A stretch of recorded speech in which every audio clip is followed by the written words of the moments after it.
राम हरे हरे हरे कृष्ण कृष्ण हरे हरे हरे राम राम हरे हरे हरे कृष्ण कृष्ण कृष्ण हरे हरे हरे राम राम हरे हरे हरे कृष्ण हरे राम राम राम राम राम राम हरे हरे कृष्ण कृष्ण कृष्ण कृष्ण हरे हरे हरे राम हरे राम राम राम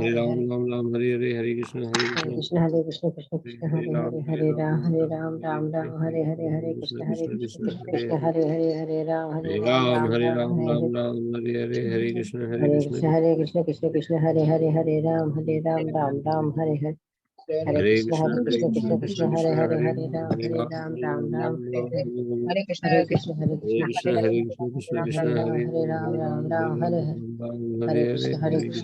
कृष्ण हरे हरे राम हरे राम राम हरे राम राम हरे हरे हरे कृष्ण हरे कृष्ण हरे राम राम हरे हरे हरे कृष्ण कृष्ण हरे राम राम हरे हरे राम हरे हरे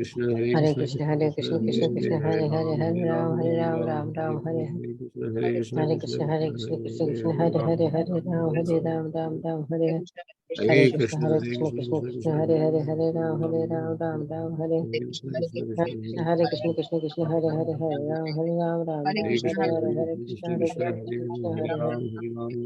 हरे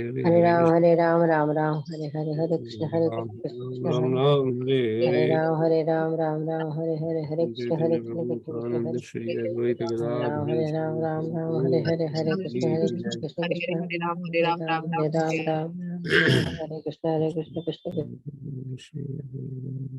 श्री गौर भक्तवृंद की जय। भगवान की वाणी भगवत गीता की जय। हरे कृष्णा।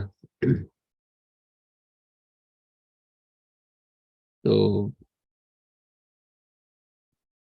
विराट रूप का जो सेक्शन हमने प्रारंभ किया है, जिसमें भगवान कृष्ण ने अपना विराट रूप अर्जुन को प्रदान किया, उस विराट रूप के दर्शन करने से या सुनने से भी जिस लाभ की प्राप्ति होती है, वो हमें इस अध्याय को पढ़ने सुनने से प्राप्त होगा। कृपया ध्यान से सुने।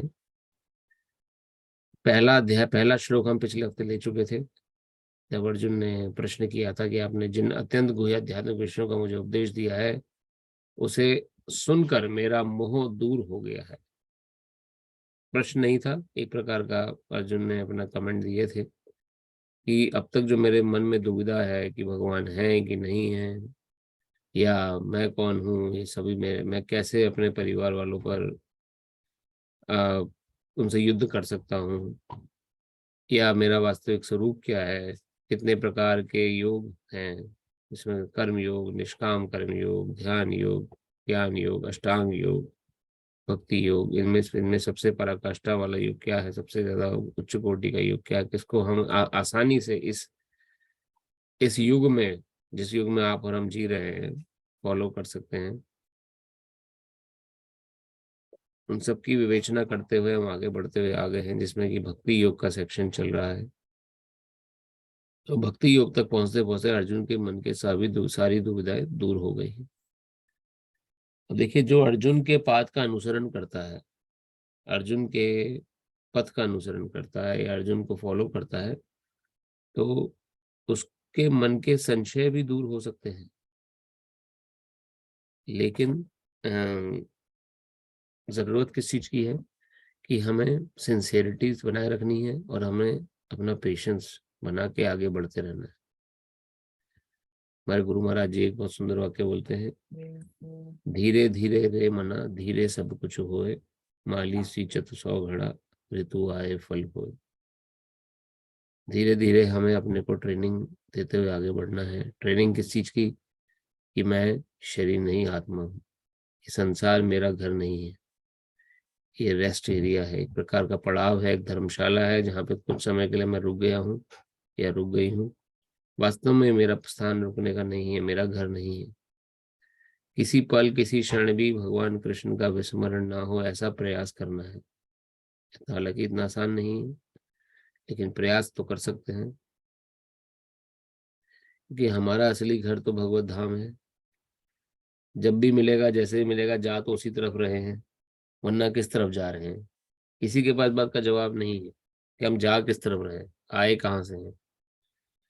क्या ये 50-60 साल का जो हमारा, 70 साल का जो हमारा वजूद है इस संसार में, क्या यही सब कुछ है, या इसके परे भी कुछ है? हम पैदा कैसे हुए, वो तो सब जानते हैं। माता के गर्भ में आए, माता के गर्भ में कैसे आए, किसने भेजा हमें वहां पर? और जब संसार से पलायन होगा तो कहाँ चले जाएंगे? तो आचार्य आचार्य वर्ग जो है हमारे वर्णन करते हैं, और शास्त्रों में उल्लेख है कि ये संसार जो एक प्रकार की धर्मशाला है।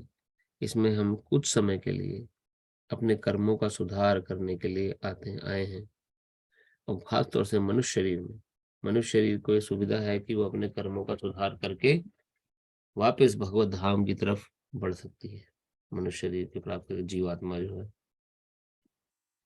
लेकिन इस जीवात्मा को अगर किसी कीट पतंग, मच्छर मक्खी, कुत्ता बिल्ली ऐसे निम्न शरीरों में जाना पड़ा तो वो भक्ति नहीं कर सकती। फिर उसका मूल उद्देश्य सिर्फ क्या होगा? आहार, निद्रा, भय और मैथुन, खाली इसी के लिए वो जिएगा। अगर मनुष्य बनने के बाद भी हम भगवत सेवा या भगवत ज्ञान के प्रति प्रयास नहीं करते हैं, तो हम आहार, निद्रा, भय, मैथुन की तरफ प्रयास करेंगे। कहीं ना कहीं तो प्रयास करना पड़ेगा।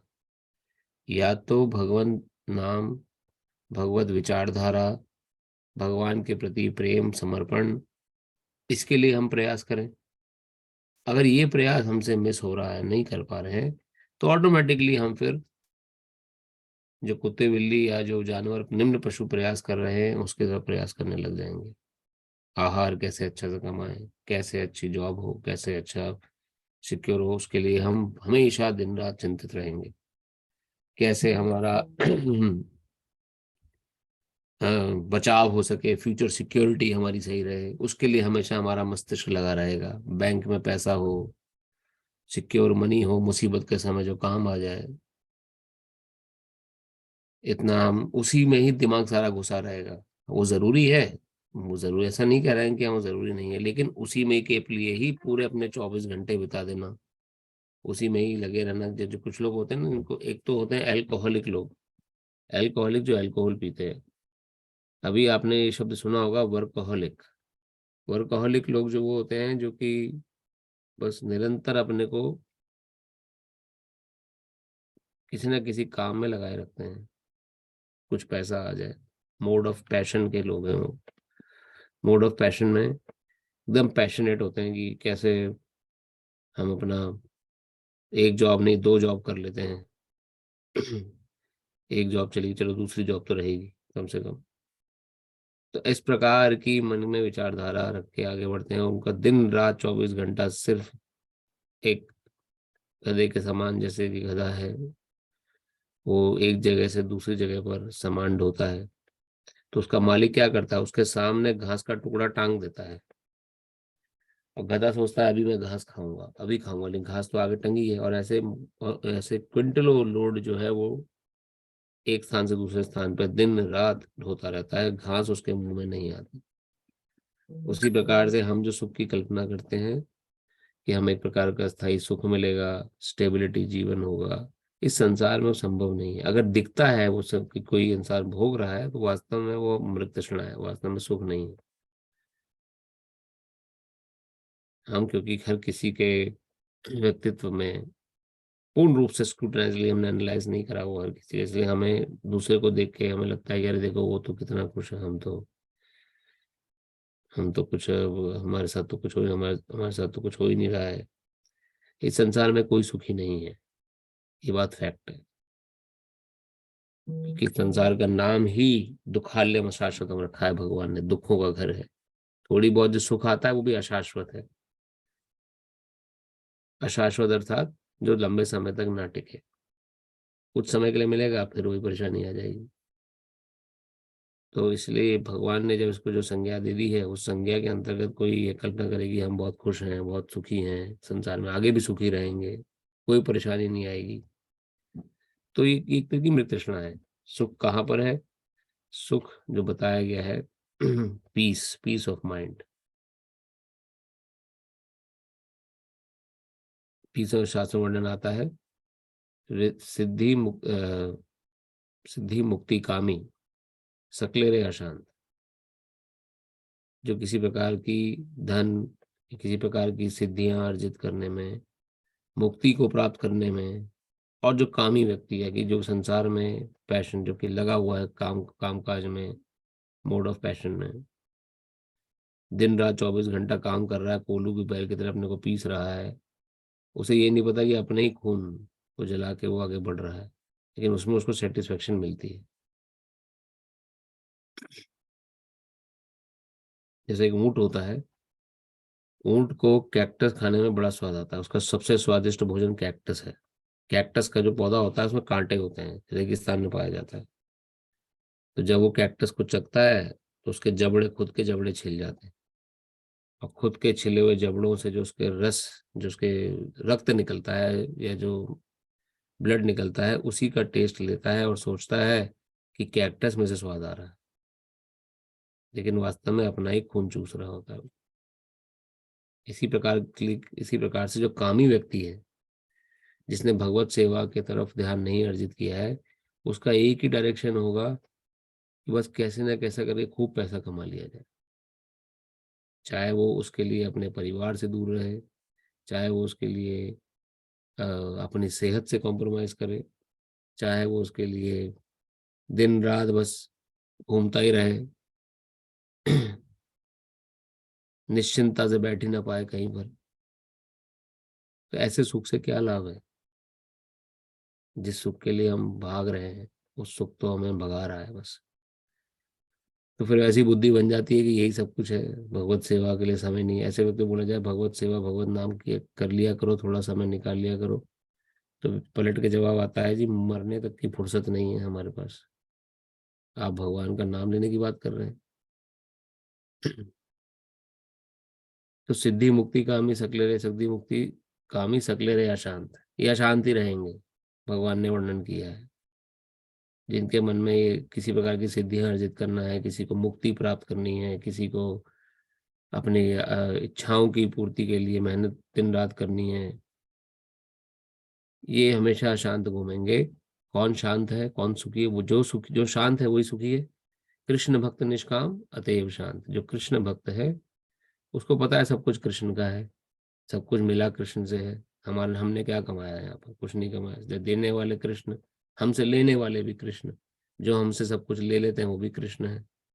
जो जो जिन्होंने दिया उन्होंने ही ले लिया वापस, तो हमारा क्या था? कुछ भी नहीं था। तो उसकी विचारधारा उस प्रकार बन जाती है। इसके वो आलसी नहीं बनता है, आलसी वो कर्म करता रहेगा अपने, लेकिन किस भावना से कर्म करेगा कि मैं ओनर नहीं हूं। ओनरशिप की भावना खत्म हो जाएगी उसके मन से। ओनरशिप की भावना खत्म होने का अर्थात कि अपने को स्वामी नहीं मानेगा फिर वो।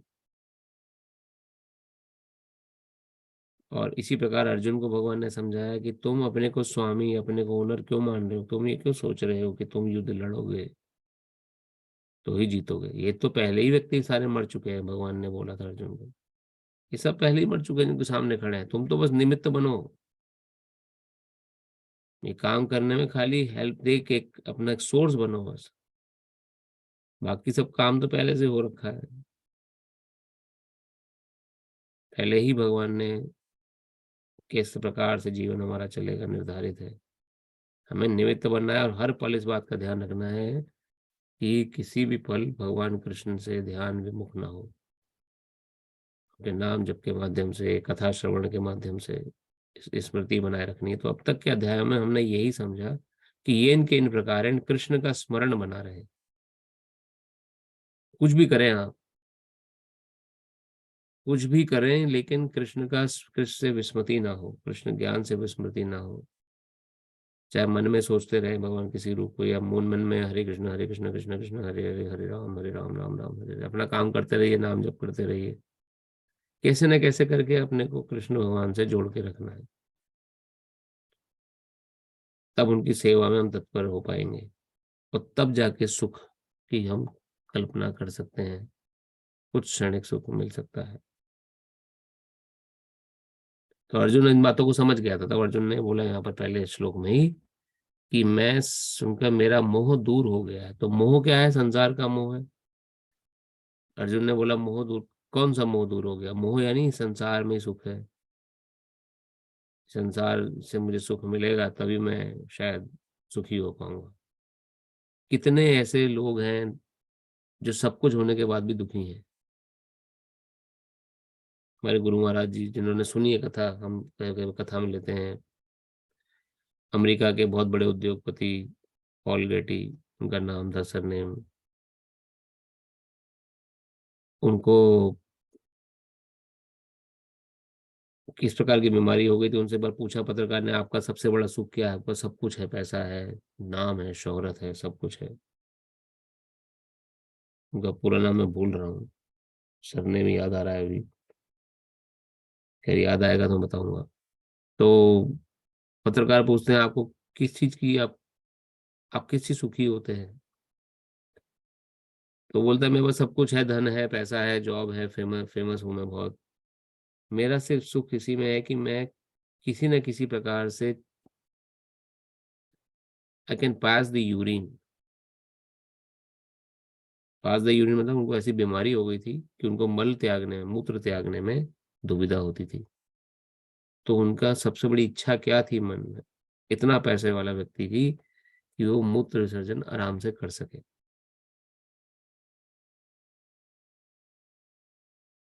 कम से कम हमारे जीवन में भगवत सेवा से हम समझ सकते हैं, देखिए कितना सब कुछ होने के बाद भी एक व्यक्ति मल विसर्जन भी नहीं कर सकता, तो ऐसे धन का फिर क्या लाभ है? ऐसी शोहरत का फिर क्या लाभ है जो हमें मल विसर्जन करने में भी सहायक ना हो? गुरु महाराज जी कई बार कथा में बोलते हैं, अपनी कथाएं क्या चेताते हैं कि संसार में कुछ हाथ में रहने वाला नहीं है। चाहे जिसके पास अभी सुखी दिख रहा हो या जो दुखी है वो भी, सब कुछ तो समय की गर्त में जा ही रहा है। क्या चीज नहीं जाएगी? कितना हरि नाम हम कर लेंगे, कितना हम भगवत श्रवण कर लेंगे, वो नहीं जाने वाला है। वो हमसे कोई नहीं छीन सकता। वो आपका अकाउंट बन गया तो बन गया, इसलिए उसको कभी मिस नहीं करना है। वो आपकी एक परमानेंट एसेट है। अगर आपने इस जीवन में आध्यात्मिक विषय और इन विचारों को अपने जीवन में उतारा, तो अगले जन्म में इसके आगे से आप प्रयास करेंगे, इसके आगे से आपको कोई ऐसा ज्ञानवान परिवार मिल जाएगा जहाँ पे आपको पहले से ही, बचपन से ही भगवत भक्ति, भगवत विचार की शिक्षा मिलेगी। आपको शुरू से सब कुछ सीखने की आवश्यकता नहीं रहेगी, क्योंकि पहले ही आप सीख चुके हैं। तो ये इटर्नल एसेट है ये भगवत भक्ति। तो इसलिए खाली 20-30 साल का ना सोचें। अगर अगर फ्यूचर प्लानिंग कर रहे हैं तो इटर्निटी तक की प्लानिंग करें। कैसे मैं आगे हमेशा सुखी रहूं, कभी मुझे दुख छू भी ना पाए, कोई परेशानी जीवन में ना आए, हर प्रकार से मैं निश्चिंत रहूं, सेटिस्फाइड रहूं। उसके लिए मुझे क्या करना चाहिए? उसके लिए, तो अगर जो इसके लिए नहीं सोचता है वो मोह में है, जो सोच रहा है वो मोह से बाहर है। तो अर्जुन जी मोह से बाहर हुए हैं। तो अब हम दूसरे श्लोक से आगे बढ़ते हैं। भवापयो हि भूतानां श्रोतो विस्तरशो मया, त्वत्तः कमलपात्राश्च पत्राश्च महात्म्यपि चाव्ययम्। हे कमल नयन, मैंने आपसे प्रत्येक जीव की उत्पत्ति तथा लय के विषय में विस्तार से सुना है और आपकी अक्षय महिमा का अनुभव किया है। तात्पर्य श्रील प्रभुपाद की जय। अर्जुन यहाँ पर प्रसन्नता के मारे कृष्ण को कमल नयन, कृष्ण के नेत्र कमल के फूल की पंखड़ियों जैसे दिखते हैं, कहकर संबोधित करता है, क्योंकि उन्होंने किसी पिछले अध्याय में उसे विश्वास दिलाया है, अहम कृत्सनस्य जगतः प्रभवः प्रलयस्तथा, मैं जगत की उत्पत्ति तथा प्रलय का कारण हूँ। अर्जुन इसके विषय में भगवान से विस्तार पूर्वक सुन चुका है। अर्जुन को यह भी ज्ञात है कि समस्त उत्पत्ति तथा प्रलय का कारण होने के अतिरिक्त वे इन सब के पृथक असंग रहते हैं। जैसा कि भगवान ने 9वें अध्याय में कहा है कि वे सर्वव्यापी हैं, तो भी सर्वत्र स्वयं उपस्थित नहीं रहते। यही कृष्ण का अचिंत्य ऐश्वर्य है, यही कृष्ण का अचिंत्य ऐश्वर्य जिसे अर्जुन स्वीकार करता है और उसने भली भांति समझ लिया है। तो भगवान को हर जगह प्रेजेंट करने की जरूरत नहीं है। उनका अचिंत्य भले ही भगवान के ही कारण सब कुछ हो रहा है, लेकिन भगवान उसमें लिप्त नहीं है, उनको उसका रिजल्ट नहीं लग रहा है। अच्छा बुरा जो भी हो रहा है किसी के भी जीवन में, या जो भी उत्पत्ति हो रही है, संहार हो रहा है, उस सबके पीछे भगवान कृष्ण की ही हाथ है, लेकिन किसी प्रकार का भी भगवान उसमें लिप्त नहीं है। हालांकि बुरा मैक्सिमम भगवान करते नहीं है, बुरा हमारे कर्मों के कारण ही होता है। इनके इन प्रकार कोई कर्म हमसे हुए, इन उन कर्मों का निदान भी भगवान कर देते हैं, अगर कोई श्रद्धा पूर्वक भगवान के नाम में लगा हुआ है, जब कर रहा है पूर्ण श्रद्धा के साथ, तो आपके कर्मिक रिएक्शन तक कट जाते हैं। हमारे आचार्य हुआ श्रील रूप गोस्वामी, उन्होंने भक्ति रसामृत सिंधु नामक एक ग्रंथ में वर्णन किया है कि जो भक्ति करता है, भक्ति करता है भगवान की सेवा, डिवोशनल सर्विस कभी नहीं छोड़ता, चाहे कैसी परिस्थिति क्यों ना हो जाए, उसके कूटम रूपी पाप भी जड़ से समाप्त हो जाते हैं। कूटम पाप किसे कहते हैं? एक तो होते हैं प्रारब्ध कर्म। प्रारब्ध कर्म अर्थात जो पाप हमसे हो चुका है उसका फल हम भोग रहे हैं इस समय, यानी कोई कर्म हमसे खराब हुआ, अब उसका बुरा रिजल्ट आया, वो हम इस समय भोग रहे हैं, वो प्रारब्ध कर्म कहलाते हैं, प्रारब्ध कर्मों का फल। कोई कर्म हो गया हमसे ऐसा जिसका रिजल्ट हमें इस समय मिल रहा है। एक होता है अप्रारब्ध कर्म। अप्रारब्ध कर्म मतलब जो अभी रिसेंटली हमसे कोई पाप कर्म हुआ है, उसका फल अभी मिला नहीं है, फल पका नहीं है, कुछ समय पश्चात मिलेगा उसका फल। तो ऐसे कर्म हैं जो अप्रारब्ध कर्म कहलाते हैं, वो भी हमारे सिर पर है। और तीसरे प्रकार के कर्म होते हैं कूटम। कूटम पाप वो होते हैं जो हृदय में स्थित हैं, हमारे हृदय में डिजायर रूप में, इच्छा रूप में है, हम करे नहीं है अभी तक वो पाप, लेकिन मन में इच्छा है वो पाप करने की।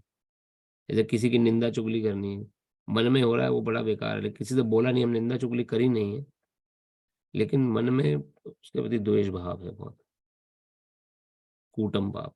ऐसे बहुत सारे विचार जो मन में ही है, अभी अभी वो फलीभूत नहीं हुए, प्रकट नहीं हुए हैं, इनको कूटम बोला गया है। ऐसे पाप कर्म समूल नष्ट हो जाते हैं हरिनाम से और भगवत सेवा से। मन से सारे दुष्परिणाम, दुष्लोक और जितने भी हमारे पाप विचार हैं, वो समूल नष्ट करने की शक्ति हरिनाम में और भगवत सेवा में है। जितना भगवत सेवा में हरिनाम में लगेंगे, सेवा अर्थात भगवान के नाम का डिवोशनल सर्विस करना, मतलब भगवान 9 प्रकार की डिवोशनल सर्विस है। श्रवणम कीर्तनम विष्णु स्मरणम अर्चनम वंदनम दास्यम साख्यम आत्मनिवेदनम। श्रवणम कीर्तनम विष्णु स्मरणम पाद सेवनम अर्चनम वंदनम दास्यम साख्यम आत्मनिवेदनम। ये नवदा भक्ति मार्ग, इनमें से कोई एक मार्ग पकड़ लीजिए।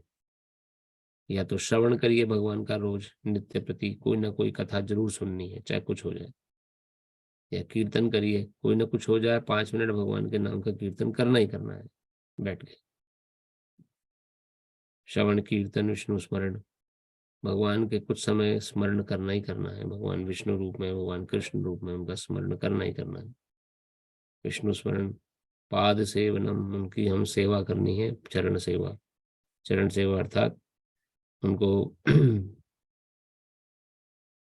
उनको हमें भोग अर्पित करना, या किसी प्रकार की भी उनकी सेवा में लगना भगवान की। अर्चनम, अर्चनम अर्थात भगवान की आरती करना, अर्चा विग्रह की आरती करना, भगवान की अर्चा विग्रह, विग्रह में अगर विग्रह है तो भगवान की आरती, उनकी सेवा में लगना। अर्चनम, वंदनम, उनकी वंदना, उनको प्रणाम करना, जब जाए तो भगवान को प्रणाम करें। भगवान के विग्रह को देखते ही भगवान के सामने पंचकोटि प्रणाम करना चाहिए। वंदनम, दास्यम, दास भाव से भगवान की सेवा करना, कि मैं भगवान का दास हूँ, इस घर के मालिक तो भगवान है, वो मैं तो उनकी सेवा के निमित्त हूँ। दास्यम, दास भाव से उस घर में रहना। साख्यम, सखा भाव से भगवान को प्रीत करना, भगवान का ही सब कुछ है, मेरे मित्र का ही सब कुछ है। आत्मनिवेदनम, आत्मनिवेदन, अपने को समर्पण कर देना भगवान के चरणों में, भगवान मैं आपका हूँ, आप मेरे हैं, अच्छा भी आप हैं, अच्छा भी होगा तो आपने का दिया हुआ है, बुरा भी होगा तो आपने दिया, मैं आपसे पृथक नहीं हूँ। अब जैसे इसका एग्जाम्पल कैसे, अब जैसे हम लोग घर में हैं, हमारी संतानें हैं, परिवार में अगर किसी के प्रति कोई विपत्ति आती है तो संतान को भी दुख देखना पड़ता है। हालांकि विपत्ति संतान पे नहीं आई है, लेकिन उसका भोगना पड़ता है। तो संतान क्या सोचती है, जैसे मेरा परिवार से मैं जुड़ी हूँ तो भली पति नहीं, लेकिन उसका रिजल्ट मुझे देखना पड़ेगा। ऐसी सुख आता है जीवन में तो वो परिवार में रहने वाले व्यक्ति पे भी सुख का इम्पैक्ट आता है। उसी प्रकार से हम भगवान से जुड़े हुए हैं। अगर हम दुखी होंगे तो भगवान निश्चित रूप से दुखी होते हैं, लेकिन कर्मों के कारण वो हस्तक्षेप नहीं करते। वो हमें रिजल्ट देते हैं, हमें चॉइसेस देते हैं उस चॉइसेस को फॉलो करने के लिए, लेकिन उसमें हस्तक्षेप नहीं है उनका। तो आत्मनिवेदन अर्थात भगवान के प्रति समर्पण भाव रखना हमेशा। प्रभु मैं आपका हूँ, आप मेरे हैं। इसे शरणागति भाव भी बोलते हैं, शरण में रहना भगवान के हमेशा। तो नवदा भक्ति मार्ग में से कोई एक मार्ग पकड़ लीजिए जो आपको पसंद हो, और उस मार्ग को नियमित रूप से यथारूप करते रहिए, तो भगवान की सेवा हो जाएगी। तो इस चीज को यहाँ पर वर्णन किया है कि अक्षय महिमा, भगवान के मन महिमा का अनुभव तभी किया जा सकता है जब हम भगवान की सेवा में प्रत्यक्ष रूप से संलग्न हो। श्लोक संख्या नंबर 3। एवमेतध्याथ तत्त्वमानं परमेश्वरा दृष्टुमिच्छामि ते रूपमेश्वरं पुरुषोत्तम। हे पुरुषोत्तम, हे परमेश्वर, यद्यपि आपको मैं आप अपने समक्ष आपके द्वारा वर्णित आपके वास्तविक स्वरूप में देख रहा हूं, किंतु मैं ये देखने का इच्छुक हूं कि आप इस दृश्य जगत में किस प्रकार प्रविष्ट हुए।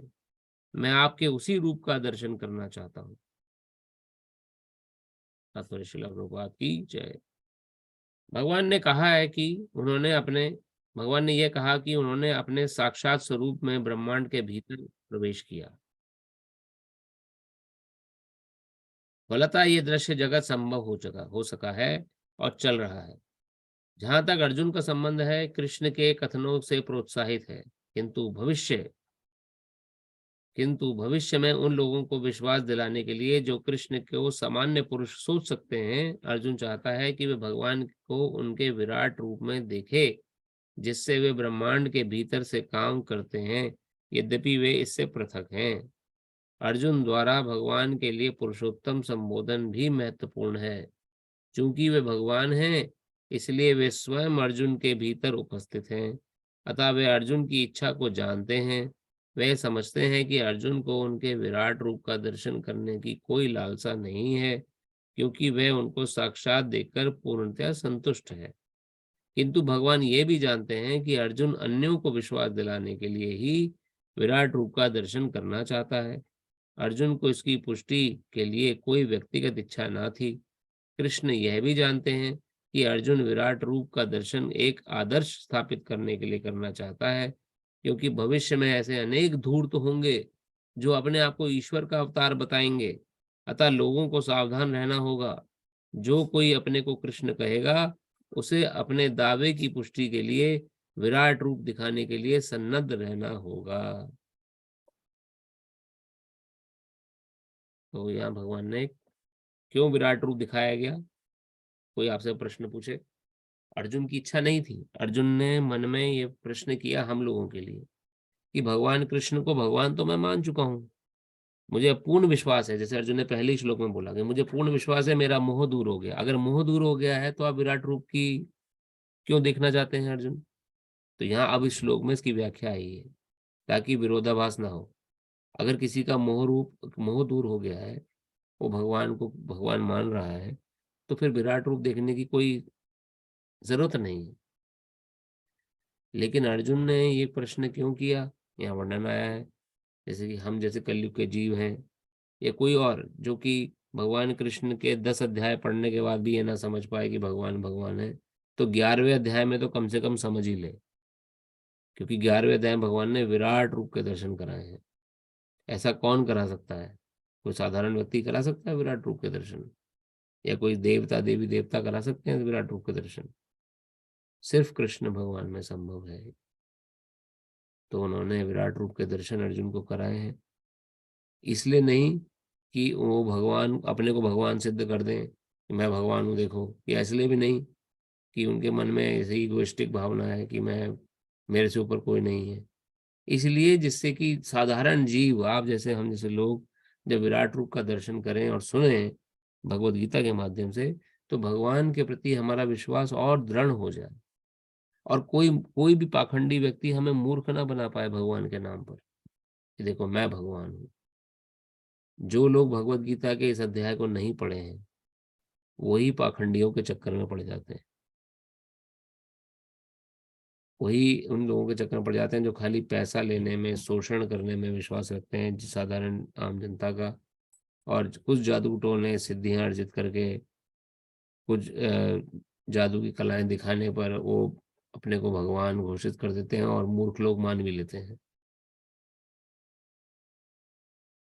8 प्रकार की सिद्धियां हैं, अष्ट सिद्धियां, अणिमा, लघिमा, प्राप्ति, सृष्टि, प्राकम्या, कामा, वसाइता। इस प्रकार की 8 सिद्धियां हैं, इनको कोई भी अर्जित कर सकता है कुछ प्रयास से। प्राकम्य और कामावसायता सिद्धि के क्या है? प्राकम्य सिद्धि वह है कि आप प्रकृति के नियमों के विरुद्ध नहीं जा सकते, लेकिन कोई भी अनबिलीवेबल काम कर सकते हो। लेकिन प्रकृति के नियमों के विरुद्ध, दिन को रात नहीं बना पाओगे आप, लेकिन प्रकृति के नियमों में रहते हुए कोई भी अनबिलीवेबल काम, जैसे कि नदी पे चल पड़े, पानी पे चलने लगे, समुद्र में डूबे नहीं, चलने लगे समुद्र की सतह पर, या फिर अ, कोई भी ऐसा कार्य जो कि प्रकृति के नियमों में के अंतर्गत आ जाए, जो कि आम जनता ना कर सके, वो प्राकम्य सिद्धि है। कुछ मेहनत करके अर्जित करी जा सकती है, इसका प्रोसेस है। कामावसायिता सिद्धि वह है जो प्रकृति के नियमों के विरुद्ध भी जाके आप कोई काम कर सकते हो। प्रकृति के नियमों के विरुद्ध चले गए, जैसे कि दिन को रात बना दी, लोग समझ रहे तो भगवान है, देखो इसने दिन में ही रात कर दिया, रात में ही दिन कर दिया। तो ये सिद्धियां हैं, उनके लिए लोग अर्जित करने के लिए प्रयास करते हैं, लेकिन जैसे हमने शुरू में पढ़ा ना, सिद्धि मुक्ति काम ही सकले रहे अशांत, अशांत ही रहते हैं वो। उनको मन में डर रहता है सिद्धियां छिन ना जाए, कहीं हमसे कोई हमसे छीन ना ले, हम भूल ना जाएं। अशांत अलग अलग तरह की अवस्थाएं हैं, ये भगवान नहीं है, तो इनसे बचना है। और बचने का यहाँ पर लिटमस टेस्ट क्या दे रहे हैं भगवान? विराट रूप। कोई अपने को क्लेम करे कि मैं भगवान हूं, अच्छा भाई तुम भगवान हो, विराट रूप दिखाओ। दिखा सकते हो विराट रूप? भगवान ने दिखाया है विराट रूप।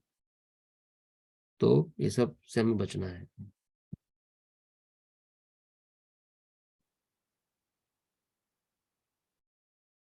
श्लोक संख्या नंबर 4। मन्यसे यदि तच्छक्यं मया दृष्टिमिति प्रभो योगेश्वरा ततो मे त्वं दर्शयात्मा व्ययव्ययम्। हे प्रभु, हे योगेश्वर, यदि आप सोचते हैं कि मैं आपके विराट रूप को देखने में समर्थ हो सकता हूं, तो कृपा करके मुझे अपने असीम विराट रूप के दर्शन कराइए। अब अर्जुन एकदम डिमांड नहीं कर रहे हैं। अर्जुन बोले अगर आप समर्थ समझते हैं मुझे, अगर आप if you think me capable, तो मुझे विराट रूप के दर्शन करा दीजिए एक बार। तात्पर्य शिला प्रपात कीजिए। ऐसा कहा जाता है कि भौतिक इंद्रियों द्वारा ना तो परमेश्वर कृष्ण को कोई देख सकता है, ना सुन सकता है, और ना अनुभव ही कर सकता है। किंतु यदि कोई प्रारंभ से भगवान के दिव्य प्रेम भक्ति में लगा रहे, तो वह भगवान का साक्षात्कार करने में समर्थ हो सकता है। प्रत्येक जीव आध्यात्मिक स्फुलिंग मात्र है, अतः परमेश्वर को जान पाना या देख पाना संभव नहीं है। भक्त रूप में अर्जुन को अपनी चिंतन शक्ति पर भरोसा नहीं है। वे जीवात्मा होने के कारण अपनी सीमाओं को और कृष्ण की अकल्पनीय स्थिति को स्वीकार करता है। अर्जुन समझ चुका है कि शूद्र जीव के लिए असीम अनंत को समझ पाना संभव नहीं है। यदि यदि अनंत स्वयं प्रकट हो जाए तो अनंत की कृपा से ही उसकी प्रकृति को समझा जा सकता है। यहाँ पर योगेश्वर शब्द अत्यंत सार्थक है, क्योंकि भगवान के पास अचिंत्य शक्ति है। यदि वे चाहें तो असीम होकर भी अपने आप को प्रकट कर सकते हैं। अतः अर्जुन कृष्ण की अकल्पनीय कृपा की याचना करता है। वह कृष्ण को आदेश नहीं देता जब तक कोई उसकी उनकी शरण में नहीं जाता और भक्ति नहीं करता। कृष्ण अपने को प्रकट करने के लिए बाध्य नहीं है। अतः जिन्हें अपनी चिंतन शक्ति का भरोसा है, मनोभरोसा है, वे कृष्ण दर्शन नहीं कर पाते। साफ साफ लिखा हुआ है। क्यों भगवान नहीं दिखते? किसी से बोलेंगे भगवान, पहले दिखाओ हमें भगवान। मूर्ख लोग ऐसे बोलते हैं। तो यहाँ आज श्लोक में इसकी व्याख्या आ रही है। तुम्हें अगर भगवान को देखना है तो भगवान की भक्ति और उनकी सेवा करनी पड़ेगी। तब भगवान की कृपा से ही भगवान को देख पाओगे, अगर उनकी इच्छा हुई। अपना प्रयास करते करते रगड़ रगड़ के ना उम्र पूरी बीत जाएगी, लेकिन भगवान के दर्शन नहीं होने वाले, क्योंकि ठाकुर जी बाध्य नहीं है आपको दर्शन कराने के लिए। उनको क्या परवाह है उनके। हालांकि हम भगवान की संतान हैं, लेकिन बिगड़ी संतान है। तो हमें संतान पहले ऐसी बननी है जो हमने पिता को प्रसन्न कर सके। जब वो प्रसन्न होंगे तो अपनी इच्छा से हमें दर्शन लाभ करा सकते हैं। लेकिन कोई अपने बलबूते पर भगवान को पहले दिखाओ जी हमें, पहले हम देखेंगे तब विश्वास करेंगे भगवान कहाँ है, ये सब किताबी बातें हैं। तो ऐसे व्यक्तियों का कभी कल्याण नहीं हो पाएगा, हमेशा अंधकार में रहेंगे और अपना समय बर्बाद कर देंगे।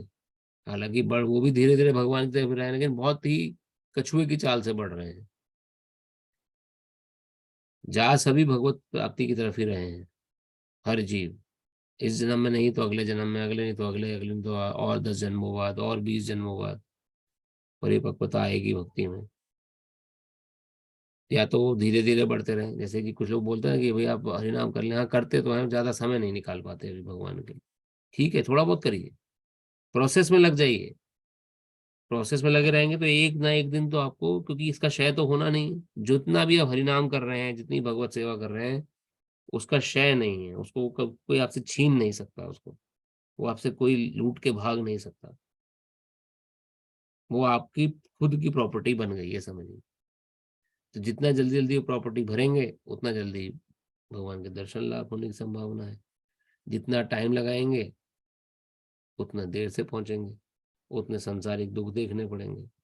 तो समझदार व्यक्ति तुरंत प्रयास करता है, कैसे? भगवान की शरण में जाकर दिव्य प्रेमा भक्ति करके। भगवान की दिव्य प्रेमा भक्ति, देखिए प्रेमा भक्ति अर्थात प्रेम युक्त भक्ति, बिजनेस वाली भक्ति नहीं।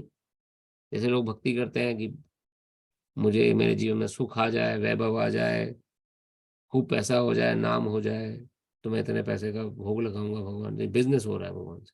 प्रेमा भक्ति की बात हो रही है। प्रभु आप मुझे चाहे लात मारे, जैसे श्री चैतन्य महाप्रभु ने बोला ना, हमें सिखाया है, आश्लिष्य वा पात्रताम पिनष्टु माम मदर्शानाम रहताम करो तु वा यथा तथा वा विदधातु लंपटो मत प्राणनाथस्तु स एव न परा।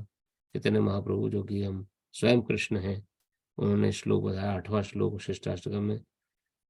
आश्लिष्य वा पात्रताम पिनष्टु माम, हे कृष्ण चाहे मेरा तुम गाढ़ा लिंगन करो या दर्शन न देकर मुझे मर्माहत करो, तुम कुछ भी क्यों ना करो, तुम तो सब कुछ करने में पूर्ण स्वतंत्र हो, किंतु हर अवस्था में तुम मेरे आराध्य प्राणेश्वर बने रहोगे। तो चाहे आप मुझे गले लगा लीजिए, या चाहे आप मुझे देखिए ही मत, मुझे दुख ही दुख दीजिए आप। मुझे आप, चाहे मेरे जीवन में कितनी कष्ट क्यों ना है, मुंह मोड़ लीजिए मेरे से। चाहे आप मत सुनिए मेरी एक भी पुकार, मत सुनिए मेरी एक भी प्रेयर, लेकिन आप मेरे आराध्य प्राणेश्वर बने रहेंगे। ये भाव तक पहुंचना है। अब देखिए हमारा भाव कहाँ पर है इस समय, खुद हमें टेस्ट लेना है। इस भाव को पे पहुंचने पर भक्ति लाभ होती है। इस भाव तक पहुंचने में भगवत कृपा, भगवत दर्शन संभव है। ये भाव तक पहुंचने में क्या क्या हमें करना है, उसका एनालिसिस हम सबको खुद करना है कि मेरा अभिभाव क्या है भगवान के प्रति, और मुझे कहाँ पहुंचना है। जो मैंने अभी आपको बताया शिष्टाष्टकम 8वां श्लोक, वो हमारी परिकाष्ठा है, वो हमारी एकदम टॉप मोस्ट स्थिति है, जहाँ पे हम भगवान से प्रार्थना करेंगे, प्रभु आप मुझे दर्शन देना दें, मेरा आलिंगन करें, या मुझे दर्शन ना दें, मुझे एकदम नेग्लेक्ट कर दें आप, जस्ट नेग्लेक्ट मी, लेकिन किसी भी स्थिति में आप मेरे आराध्य प्राणेश्वर बने रहेंगे। कोई मुझसे पूछेगा कि तुम्हारे इष्ट कौन है, मैं हंस के उछलते हुए हमेशा कहूंगा मेरे इष्ट कृष्ण है। चाहे मुझे जीवन में कितने भी कष्ट क्यों ना आए, मेरे इष्ट आप ही बने रहेंगे। तो ये भाव तक पहुंचने को प्रेम भक्ति कहा गया।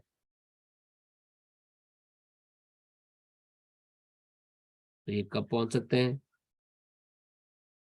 जब हम प्रेम भक्ति स्तर पहुंचेंगे तो भगवान स्वतः प्रकट हो जाएंगे सामने, कोई अलग से प्रयास करने की आवश्यकता नहीं रहेगी। फिर स्वतः ठाकुर जी प्रकट होकर दर्शन देंगे अपने भक्त को। कितने भक्तों के साथ ऐसा हुआ है, लेकिन वो अवस्था आने में समय लगता है।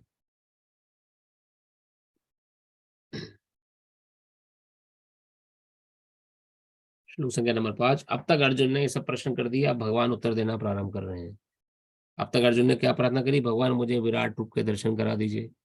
खुद अपने लिए नहीं, मैं उन लोगों के लिए बोल रहा हूँ जो कि मूर्ख हैं, कलयुग जीवी हैं, जो विश्वास नहीं करेंगे आप पर आराम से। इसलिए एक बार विराट रूप दर्शन करा दीजिए तो उनको अपना विश्वास हो जाएगा कि विराट रूप के दर्शन कौन करा सकता है? जो सर्वोपरि है, परमात्मा है, वही विराट रूप के दर्शन करा सकते हैं। तो अर्जुन क्या, भगवान क्या वर्णन कर रहे हैं? श्री भगवानुवाच पश्य मे पार्थ रूपाणि शतोषो वत्सहस्रशः नानाविधानि दिव्यानि नानावर्णानि वर्णाकृतीनि च। भगवान ने कहा, हे अर्जुन, हे पार्थ, अब तुम मेरे ऐश्वर्य को सैकड़ों हजारों प्रकार के दैवी तथा विविध रंगों के वाले रूपों में देखो। तो देखो, तो अब भगवान अपने को विराट करने जा रहे हैं। बोलो विराट रूप भगवान कृष्ण की जय। तात्पर्य शिला प्रभुपाद की जय। अर्जुन कृष्ण के विश्व रूप का दर्शन अभिलाषी था। दिव्य होकर भी दृश्य जगत के लाभार्थ प्रकट होता है। अर्जुन कृष्ण के विश्व रूप का दर्शन अभिलाषी था, दिव्य होकर भी दृश्य जगत के लाभार्थ प्रकट होता है। फलतः यह प्रकृति के अस्थाई काल द्वारा प्रभावित है। जिस प्रकार प्रकृति माया अप्रकट और प्रकट है, उसी प्रकार कृष्ण का वह विश्व रूप भी प्रकट तथा अप्रकट होता रहता है। यह कृष्ण रूप में भांति वैकुंठ में नित्य नहीं रहता। जहां तक भक्त की बात है, वह विश्व रूप देखने के लिए तनिक भी इच्छुक नहीं रहता। लेकिन चूंकि अर्जुन कृष्ण के इस रूप को देखना चाहता था, अतः वह इस रूप को प्रकट करते हैं। सामान्य व्यक्ति इस रूप को नहीं देख सकता। श्री कृष्ण द्वारा शक्ति प्रदान किए जाने पर ही इसके दर्शन हो सकते हैं। तो विराट रूप जन सामान्य के लिए नहीं है संभव देखने में। कौन दर्शन कर सकता है? जिसपे कृष्ण की कृपा हो, भगवान कृष्ण ने वो दिव्य शक्ति दी हो, वही व्यक्ति विराट रूप को देख सकता है। और विराट रूप भी अस्थाई बताया गया है, संसारिक, क्योंकि जब तक संसार है तब तक विराट रूप है, उसके बाद लुप्त हो जाता है, संसार लुप्त हो गया है। ये भगवान के चिदानंद द्विभुजा रूप जो है, गोपाल रूप गोलोक वृंदावन का, उसके जैसा नित्य नहीं है। इसकी डिटेल में हम आगे पढ़ेंगे कैसे, क्यों नित्य नहीं है। एक दो श्लोक लेके फिर हम विराम देंगे कथा को आज। पश्यादित्यावसत् सूनो दान शिवनो मरुस्तथा बहुना दृष्ट पूर्वाणी पश्चाचार्याणि भारता। हे भारत, लो तुम आदित्यों, वसुओं, रुद्रों, अश्वनी कुमारों तथा अन्य देवताओं के विभिन्न रूपों को यहाँ देखो। तुम ऐसे अनेक आश्चर्यमय रूपों को देखो जिन्हें पहले किसी ने ना तो कभी देखा है ना सुना है। तो अब भगवान कृष्ण ने अपना विराट रूप दर्शन करा दिया है। तात्पर्य जगत शिला प्रभुपाद की जय। यद्यपि अर्जुन कृष्ण के का अंतरंग सखा था, अत्यंत विद्वान था, तो भी वह उनके विषय सब कुछ नहीं जानता था। यहाँ पर ये कहा गया है कि इन समस्त रूपों को ना तो मनुष्य ने इससे पूर्व देखा है ना सुना है। अब कृष्ण इन आश्चर्यमय रूपों को प्रकट कर रहे हैं। तो भगवान कृष्ण इस समय अर्जुन को दर्शन करा रहे हैं। इह एकस्थम जगत कृत्स्यन् पश्चात् सचराचरम मम देहे गुणाकेश यच्छान्य दृष्टुमिच्छसि। हे अर्जुन, तुम जो भी देखना चाहो उसे तत्क्षण मेरे इस शरीर में देखो। तुम इस समय तथा भविष्य में भी जो भी देखना चाहते हो उसको यह विश्व रूप दिखाने वाला है। यहाँ एक ही स्थान पर चर अचर सब कुछ है। तो विश्व रूप भगवान का जो रूप है, वो सब कुछ अर्जुन को दर्शन करा रहे हैं इस समय। जो चर प्राणी है, अचर प्राणी है, उनका क्या हो रहा है, क्या भविष्य में होने वाला है, सब कुछ विश्व रूप में दर्शन हो रहे हैं भगवान के विराट रूप में। तात्पर्य शिला प्रभुपाद की जय। कोई भी व्यक्ति एक स्थान पर बैठे बैठे सारा विश्व नहीं देख सकता। यहाँ तक कि बड़े से बड़ा वैज्ञानिक भी यह नहीं देख सकता कि ब्रह्मांड के अन्य भागों में क्या हो रहा है। किंतु अर्जुन जैसा भक्त यह देख सकता है कि सारी वस्तुएं जगत में कहाँ कहाँ स्थित हैं। कृष्ण उसे शक्ति प्रदान करते हैं जिससे वह भूत वर्तमान तथा भविष्य में जो कुछ देखना चाहे देख सकता है। इस तरह अर्जुन कृष्ण के अनुग्रह से सारी वस्तुएं देखने में समर्थ है। तो विश्व रूप अर्जुन को नॉट ओनली टाइम डायमेंशन के परे चीजें दिखा रहा है, टाइम डायमेंशन अर्थात यानी भूतकाल में जो हो गया वो भी दिखा रहा है, भविष्य में जो घट रहा है वो भी दिख रहा है, और भविष्य में और वर्तमान में चले हुए देख ही रहा है वो। तो टाइम डायमेंशन के परे सारी पिक्चर सामने आ रही है अर्जुन के। उसके अलावा अर्जुन को और क्या दिख रहा है कि कौन सी वस्तुएं कहाँ कहाँ स्थित है। वो एक बार में एक जगह पर पूरे विश्व का दर्शन कर पा रहा है। यूएस को देख पा रहा है कि वहां पे लोग क्या कर रहे हैं, रशिया को देख पा रहा है कि वहां लोग क्या कर रहे हैं, अमेरिका को देख, और चाइना को देख पा रहा है, इंडिया को देख पा रहा है। एक ही समय में सब चीजों को देख पा रहा है आउटसाइड टाइम डायमेंशन। इस समय क्या हुआ, यहाँ पर क्या हुआ कुछ साल पहले, यहाँ अब क्या होगा। तो हर समय हर परिस्थिति को अर्जुन इस समय दर्शन कर रहा है विश्व रूप में, पूरे पूरे विश्व के दर्शन हो रहे हैं उसे।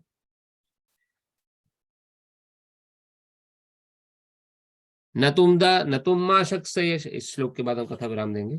न तुम माम शख्स दृष्टुम मेनवेव सचक्षुषा शुषा दिव्यम ददामि ते चक्षु पश्य मे योगमेश्वरम। किंतु तुम मुझे अपनी आंखों से नहीं देख सकते, अतः मैं तुम्हें दिव्य आंखें दे रहा हूं, अब मेरे योग ऐश्वर्य को देखो। तो भगवान ने कुछ झलक दिखा के अर्जुन को बोला कि पूर्ण रूप से देखना है तो तुम्हें इन चर्म चक्षुओं से नहीं देख पाओगे। हमारी आंखें चर्म चक्षु हैं जो खाली 7 रंगों को ही देख पाती हैं, या 7 रंगों से बने समूह को देख पाती हैं। इसके परे क्या चल रहा है हम नहीं देख पाते। हम एक्सरे को नहीं देख पाते, एक्सरे किरणों को। हम सूर्य की रोशनी अल्ट्रावायलेट किरणों को नहीं देख पाते। हम दीवार के परे क्या चल रहा है नहीं देख पाते। इन आंखों की शक्ति बहुत लिमिटेड है। इस लिमिटेड शक्ति से भगवान को देख पाना संभव नहीं है। तो अर्जुन को भगवान दिव्य चक्षु प्रदान कर रहे हैं। तात्पर्य श्रील प्रपात की जय। शुद्ध भक्त कृष्ण को उनके दुभुजा रूप में के अतिरिक्त अन्य किसी रूप में देखने की इच्छा नहीं करता। भक्त को भगवत कृपा से ही उनके विराट रूप का दर्शन दिव्य चक्षुओं से करना होता है, ना कि मन से। कृष्ण के विराट रूप का दर्शन करने के लिए अर्जुन से कहा जाता है कि वे अपने मन को नहीं, अपनी दृष्टि को बदले। कृष्ण का ये विराट रूप कोई महत्वपूर्ण नहीं है, यह बाद के श्लोकों से पता चल जाएगा। फिर भी चूंकि अर्जुन उसका दर्शन करना चाहता था, अतः भगवान ने उसे विराट रूप देखने के लिए विशिष्ट दृष्टि प्रदान की। जो भक्त कृष्ण के साथ दिव्य संबंध में बंधे हैं, वे उनके ऐश्वर्य के ईश्वर्य विहीन प्रदर्शनों से नहीं, अपितु उनके प्रेममय स्वरूपों से आकृष्ट होते हैं। कृष्ण के बाल संगी, कृष्ण सखा तथा कृष्ण के माता पिता ये कभी नहीं चाहते कि कृष्ण उन्हें अपने ऐश्वर्य का दर्शन कराए। वे तो शुद्ध प्रेम में इतने निमग्न रहते हैं कि उन्हें पता ही नहीं चलता कि कृष्ण भगवान है। वे प्रेम के आदान प्रदान में इतने विभोर रहते हैं कि वे भूल जाते हैं कि श्री कृष्ण परमेश्वर हैं। श्रीमद् भागवत में कहा गया है, कृष्ण के साथ खेलने वाले बालक अत्यंत पवित्र आत्माएं हैं, और कृष्ण के साथ इस प्रकार खेलने का अवसर उन्हें अनेकों अनेक जन्मों के बाद प्राप्त हुआ है। ऐसे बालक ये नहीं जानते कि कृष्ण भगवान है, वे उन्हें अपना निजी मित्र मानते हैं। अतः सुखदेव गोस्वामी ये श्लोक सुनाते हैं। इत्थम सता ब्रह्म सुखानुभूत्या दास्यम गतानां परम देवतेन मयाश्रितम नरदार कीर्ण साकम विजहु कृत पुण्य कुंजः। यह वह परम पुरुष है जिसे ऋषिगण निर्विशेष ब्रह्म करके मानते हैं, भक्तगण भगवान मानते हैं, और सामान्य जन प्रकृति से उत्पन्न हुआ मानते हैं। ये बालक जिन्होंने अपने पूर्व जन्मों में अनेक पुण्य किए हैं, अब उसी भगवान के साथ खेल रहे हैं। कितना बड़ा सौभाग्य है देखिए। तथ्य तो यह है कि भक्त विश्वरूप को देखने की इच्छुक नहीं रहता, किंतु अर्जुन कृष्ण के कथनों की पुष्टि करने के लिए विश्वरूप का दर्शन करना चाहता था, जिससे भविष्य के लोग समझ सकें कि कृष्ण ना तो केवल सैद्धांतिक या दार्शनिक रूप से अर्जुन के समक्ष प्रकट हुए, अपितु साक्षात रूप में प्रकट हुए थे। अर्जुन को इसकी पुष्टि करनी थी, क्योंकि अर्जुन से ही परंपरा पद्धति प्रारंभ होती है। जो लोग वास्तव में भगवान को समझना चाहते हैं और अर्जुन के पद चिन्हों का अनुसरण करना चाहते हैं, उन्हें जान लेना चाहिए कि कृष्ण न केवल सैद्धांतिक रूप में अपितु वास्तव में अर्जुन के समक्ष परमेश्वर के रूप में प्रकट हुए। भगवान ने अर्जुन को अपना विश्व रूप देखने के लिए आवश्यक शक्ति प्रदान की, क्योंकि वे जानते थे कि अर्जुन इस रूप को देखने के लिए विशेष इच्छुक ना था, जैसा कि हम पहले बतला चुके हैं। तो अर्जुन जो है वो भगवान कृष्ण का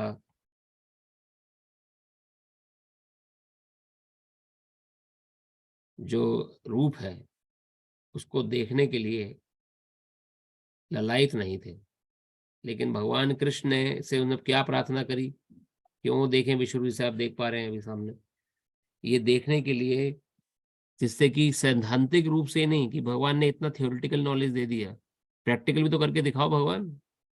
आप भगवान हो मैं कैसे मानूं? ठीक है, थ्योरेटिकली आपने समझा दिया मैं ये हूँ, मैं सबका वो हूँ, कैसे मानूं? प्रैक्टिकली दिखा। कुछ लोग बोलते हैं ना प्रैक्टिकल अनुभव होना चाहिए हमें, तो सामने जब विश्व रूप दिखाया सबकी आंखें फटी की फटी रह गई, अरे वाह, ये भगवान ही कर सकते हैं। तो आप देख सकते हैं भगवान कृष्ण का विश्व रूप, इसका कोई अंत नहीं है, ना छोर है। अश्विनी कुमार देव गंधर्व किन्नर हर कोई पूरा पूरा ब्रह्मांड भगवान के रूपों में विस्तारित हो चुका था। ये कोई साधारण व्यक्ति नहीं है। और इन्हीं भगवान के साथ जिनको अपना इतना विराट विश्व रूप दिखा रहे हैं, इन्हीं के साथ वृंदावन में ग्वाल वाल कभी कंधे पे चढ़ के घूमते हैं, कभी गाली देते हैं प्रेम भाव में, कभी उनको उनके पीछे उनको सजा देते हैं कोई कोई खेल में, कभी उनका झूठा खाते हैं। प्रेम, भगवान को प्रेम से उन्होंने जीत लिया है, और भगवान भी प्रेम के वशीभूत होकर उनके साथ वही सब कर रहे हैं जो कि एक आम बालक करता है। तो भगवान को अगर रिझाना है, भगवान से अगर संबंध स्थापित करना है, तो प्रेम ही एकमात्र सीढ़ी है। उनसे प्रेम करिए आप। कृष्ण को बिजनेस का सोर्स मत बनाइए, भगवान को बिजनेस सोर्स नहीं। भगवान से जब तक हम प्रेम नहीं करेंगे तब तक हम उन्हें सही रूप से प्राप्त नहीं कर पाएंगे। तो ग्वाल बाल जो है श्रील रूप गोस्वामी वर्णन किया, बहुत ही पवित्र आत्माएं हैं, इतना पवित्र हो चुकी हैं भगवान से प्रेम करके कि भगवान ने साक्षात उन्हें अपना मित्र स्वीकार किया है। कभी उनकी झूठन खा रहे हैं, ब्रह्म विमोहन लीला में हमने सुना कैसे भगवान उनकी झूठन खाते हैं, कैसे अपनी झूठा उन्हें खिलाते हैं। यही जिनका विराट रूप अर्जुन इस समय देख रहा है, इतने प्रकांड विशाल विराट रूप। और छछियन के भाग पे नाच नचाए, और गोपियों ने छछिए की लालच देकर, भगवान कृष्ण गोपियों को बोलते हैं ना, जब लीलाएं पुरुषोत्तम भगवान कृष्ण हम कथा सुनते हैं भगवान की लीलाओं में, उनमें वृंदावन में जब गोपिकाएं हांडी में दूध दही मक्खन लेके जाती थी, तो भगवान प्रार्थना करते थे रास्ते में, थोड़ा सा दूध दही मक्खन चखा दो। तो किस शर्त पे चखाती थी? थोड़ा ठुमका लगा के दिखाओ, थोड़ा नाच के दिखाओ। कैसे हैं भगवान? ये भगवान हैं जिनको हम सब छोड़े बैठे हैं।